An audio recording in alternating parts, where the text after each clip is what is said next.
Vous connaissez l'expression? Le chat parti, les souris dansent, faut le voir pour le croire. Grosse corvette. Alors, comment on fait pour savoir si les autres travaillent si on ne les voit pas? Est-ce qu'ils sont en train d'être sur le party? Est-ce qu'ils sont en train de faire une sieste? Est-ce qu'ils sont en train de magasiner en ligne? Ou est-ce qu'ils sont en train de... Alors effectivement, le télétravail, ça nous amène à ajuster nos pratiques, à développer des nouveaux réflexes. Et oui, la collaboration, la communication, le travail d'équipe, le sentiment d'appartenance, tout ça, ça peut devenir effectivement des enjeux.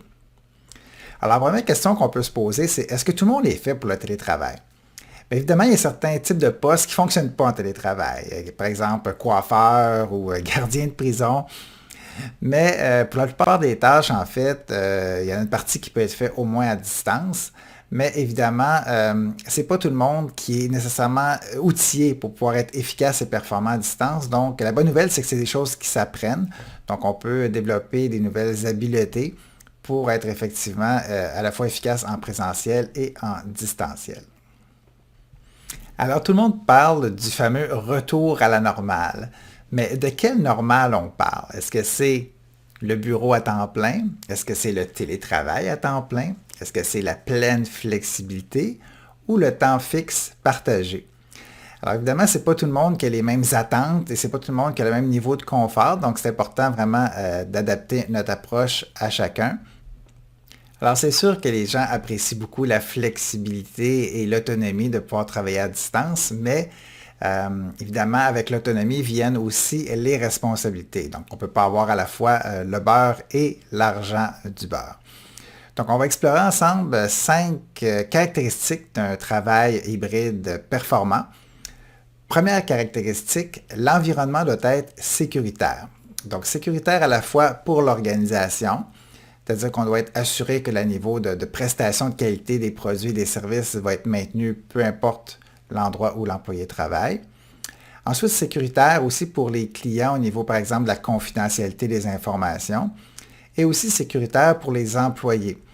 Donc, c'est important de se rappeler les 3 règles de base, 3 règles d'or finalement du télétravail. Première règle, c'est la gestion de l'espace, s'assurer qu'on a un environnement de travail qui est ergonomique, avec un accès rapide et sécuritaire à l'Internet. Ensuite, la gestion du temps. Donc, s'assurer que les gens développent des bonnes routines, des bonnes habitudes pour être le plus efficace possible, tout en prévoyant des pauses, des petites pauses d'exercice aussi pour pas avoir des blessures. Et finalement, la gestion du corps. Donc, justement, s'assurer que nos employés puissent avoir le droit à la déconnexion et pas avoir l'impression d'être constamment en train de travailler.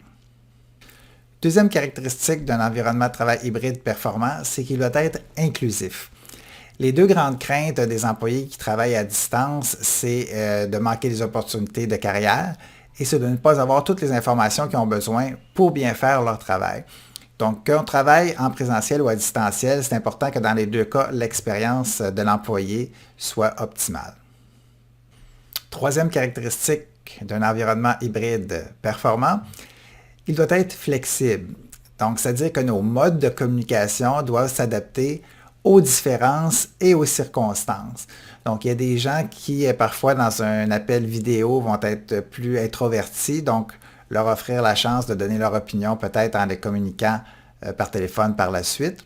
Et aussi choisir le bon mode de communication selon le niveau d'émotion, le niveau d'interactivité et le niveau de flexibilité qu'on veut avoir. C'est-à-dire que dans certains cas, un texto pour un petit message très bref, informatif, ça peut être suffisant. Alors que si on a un message qui est plus émotif ou qui nécessite plus d'interaction, peut-être à ce moment-là plus du côté d'un appel vidéo ou d'un appel téléphonique, par exemple.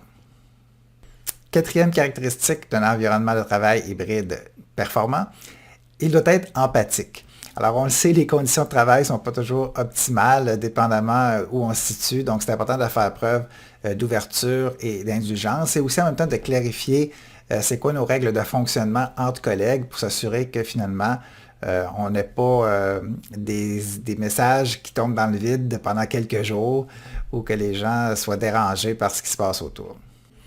Cinquième caractéristique d'un environnement de travail hybride performant, il doit être encadré.